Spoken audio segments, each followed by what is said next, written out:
या जागा काय झालंय, जो सख्य भाऊ आहे एक कुणबीमध्ये आणि एक मराठ्यामध्ये सख्य भाऊ आपल्याकडे आहे ना. पण ते पहिलं असं, पण आता ह्या नोंदीत काय आहे, ज्याची नोंद मिळत त्याचा चुलता पण आला. ते सगळ्यासमोर बोलासारखं नाही. रक्ताचे ना ते बाई.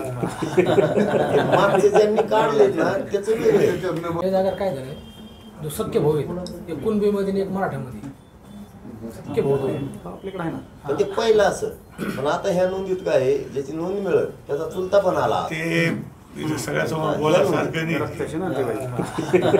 ते मागचे ज्यांनी काढलेत ना त्याचं वेगळं. आजारी असल्यामुळं तब्येतीची विचारपूस मामांनी केली आणि आम्ही त्याचबरोबर समाजाचे विषय त्यांना सांगितले. कारण जरा मराठा समाज हक्काचं घर आहे मामा.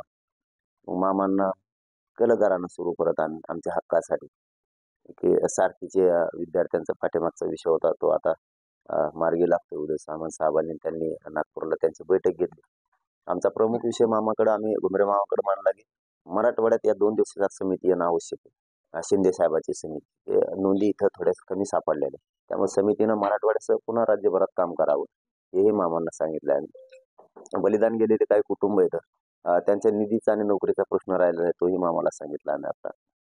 आणि ते RTOचे जे निवडी झालेल्या होत्या 2017 मध्ये त्यांच्या निवडी झाल्यात, फक्त नियुक्त्या द्यायच्या राहिल्या. विनाकारण त्या लेकरांचं आयुष्य बरबाद व्हायला लागले, ते रडायला लागले तिथे. त्याही विषयात मामांना पण सांगितलं, उदय सामंत साहेबांना पण सांगितलं. उदय सामंत साहेबांना सांगितलं की उद्या मी त्यांना बोलून घेतो आणि मुख्यमंत्री साहेबांची बैठक करून त्यांचाही विषय मार्गी काढतो असे आम्ही. आणि आरक्षणाच्या विषयात आमची चर्चा झालेली, कारण आम्ही 20 जानेवारीला अंतरवली मुंबईकडं महाराष्ट्रातला सगळा मराठा जाणार आणि आम्ही आरक्षण घेतल्याशिवाय यावेळेस मागे फिरणार नाही. आम्ही आरक्षण मिळवणार आहे आणि 20 जानेवारीला आम्ही जाणार म्हणजे जाणार. ABP माझा, उघडा डोळे बघा नीट.